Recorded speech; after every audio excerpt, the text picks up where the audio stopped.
Quem é vivo sempre aparece. Olha quem está aqui de volta. Voltei, espero não demorar mais pra gente sempre debater sobre o mundo da bola aqui.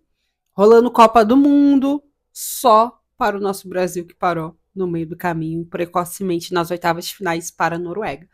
Espero que vocês estejam bem.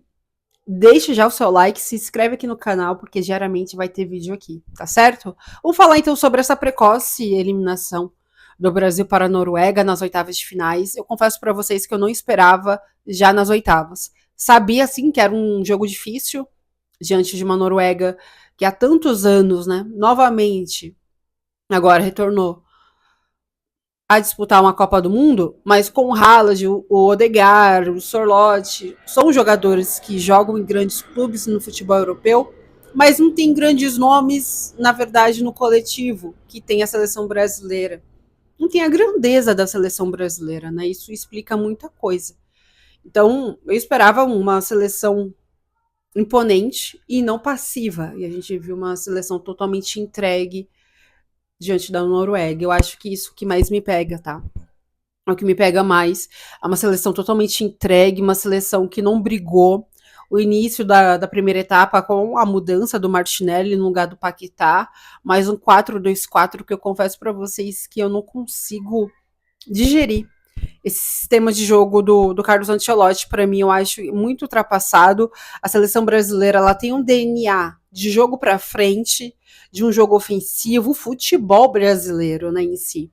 Então, achei um futebol muito reativo da seleção diante da Noruega. Isso me deixou muito intrigada, muito triste, chateada, acho que todos vocês. E uma seleção que não conseguiu ser imponente diante de uma Noruega novamente, né? Porque a seleção, no histórico total, é freguês da Noruega. Não conseguiu vencer a Noruega e ainda continua nessa freguesia. E ainda pior, não vence uma seleção europeia desde 2002. Desde 2002 a seleção brasileira não consegue vencer uma seleção europeia. Isso é muito sério. Aonde a gente pode acertar?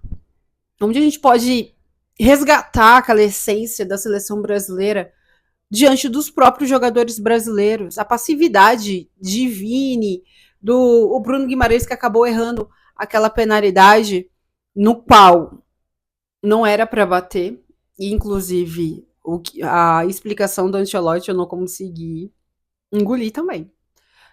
Deixar o Vini em quinto, assim, estatística maluca que ele fez em um momento totalmente inoportuno, né? Porque uma fase mata-mata, você colocar um jogador que não está acostumado a bater na seleção brasileira, tudo bem, ele é batedor de pênaltis. No Newcastle, já fui no Atlético Paranaense, mas na seleção brasileira ele não tem esse histórico. Quem tem é o Vinícius. O Neymar ainda não tinha entrado, entrou no segundo tempo e fez, né, a conversão logo no final da segunda etapa. E com certeza, se ele tivesse entrado, certamente teria acertado a penalidade. Faltou personalidade para o Vinícius também. Tudo bem que veio uma ordem do banco, mas ele poderia sim ter chegado e falar: olha, eu vou bater, pegar a bola e bater. É assim na Inglaterra, o Kane faz a mesma coisa. É assim na França com o Mbappé. Então, na própria Noruega com o Haaland. Então, eu acho que faltou assim, a personalidade do Vinícius, que fez uma boa Copa do Mundo, mas pecou nessa questão da penalidade. Eu acho que isso realmente minou toda aquela. E até aquela confiança certa diante da seleção da Noruega, mas não teve. Né? Aí foi tudo para água abaixo. O Bruno Guimarães realmente sentiu bastante, e isso sentiu todo mundo também, o grupo inteiro. A partida do Magalhães eu esperava mais, do Marquinhos também.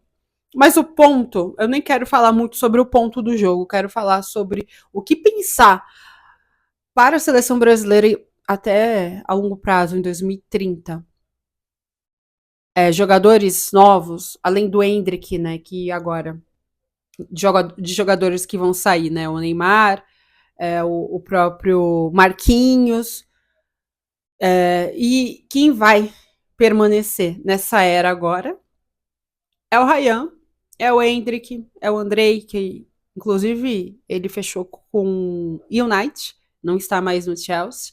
São jogadores novos, o Vitor Roque, Breno Bidon, precisamos de meio-campista, gente. Olha, de verdade, não tem um meio-campista na seleção brasileira, isso também minou muito o trabalho. Minou um trabalho que poderia ter sido muito, muito melhor é, com um meio-campista de referência. Um cara que pudesse digitar o ritmo daquele meio-campo. Faltou isso, porque quem estava fazendo isso era o Bruno Guimarães. Porque o Casimiro também deixou muito a desejar na Copa do Mundo. Fez aquele gol diante do Japão, milagroso, mas faltou muito daquele Casimiro, que também é mais um final de ciclo. Acabou para ele. Então eu vejo que precisamos produzir meio-campistas, precisamos produzir laterais. Laterais, o Douglas Santos, cara, para mim ele foi a grande novidade, é o cara que sai ileso dessa Copa do Mundo, é o Douglas Santos na lateral esquerda. Gostei muito dos jogos que ele fez. Um lateral feijão com arroz, né? Como o pessoal da Casé TV fala, correto. Um lateral corretíssimo. Não é tanto de apoiar, apoia quando é necessário, mas ele defende, ele faz aquele papel mesmo feijão com arroz.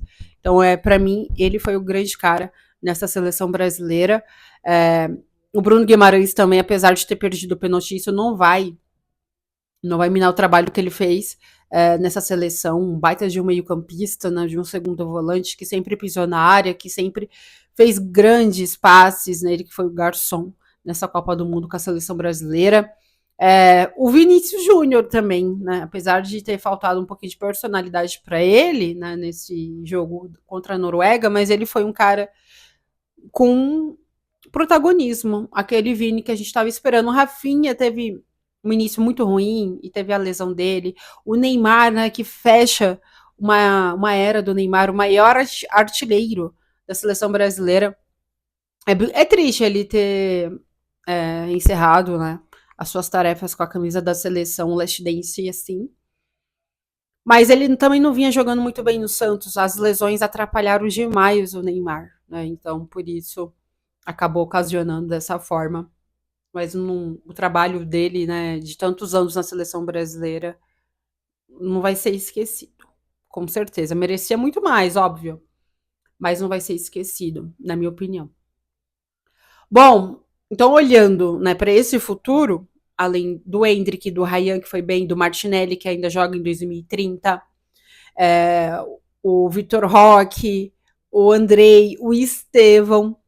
Eu vejo que tem material humano qualificado para 2030, mas é necessário agora um trabalho que vai ter que ser todo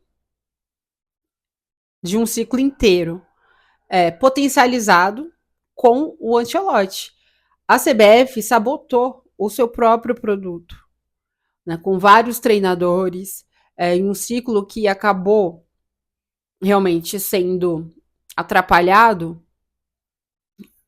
Na verdade, nem atrapalhado, né, a palavra sabotado, muito devido pelo trabalho mal feito da CBF, né, que foi ali com a questão de mudança também de presidência, aí entrou Simon Chalde, muitas questões políticas envolvidas, isso também atrapalhou, retardou um trabalho que poderia ter sido muito melhor. O Ancelotti poderia ter pegado, né, uma seleção lá na frente ainda, antes das eliminatórias, todo um ciclo, mas aconteceu o que aconteceu, porque o Ancelotti também estava no Real Madrid ainda. Vários fatores, mas olhando para esse futuro, em 2030, eu acho que não coloca a seleção brasileira como favorita em 2030, porque tem trabalhos mais longevos, trabalhos mais solidificados, consolidados. Outras seleções, inclusive, eu vou elencar africanas, o Cabo Verde, que fez bonito nessa Copa, a Costa do Marfim, o Egito, o Marrocos. Eu acho que sim, o futebol africano está na nossa frente nessa questão de trabalho bem feito e um trabalho mais longevo. Mas é necessário produzir, né? Esses grandes jogadores, matéria, obra-prima, material humano, que são os meio-campistas e também os laterais que é necessário.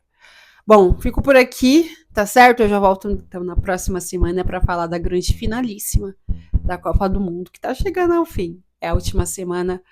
Na semana que vem, um vídeo por semana aqui, podem me cobrar, tá? Eu vou voltar na próxima semana. Deixe o seu like aqui, se inscreva no canal e espalhe a verdade aí, a palavra para geral.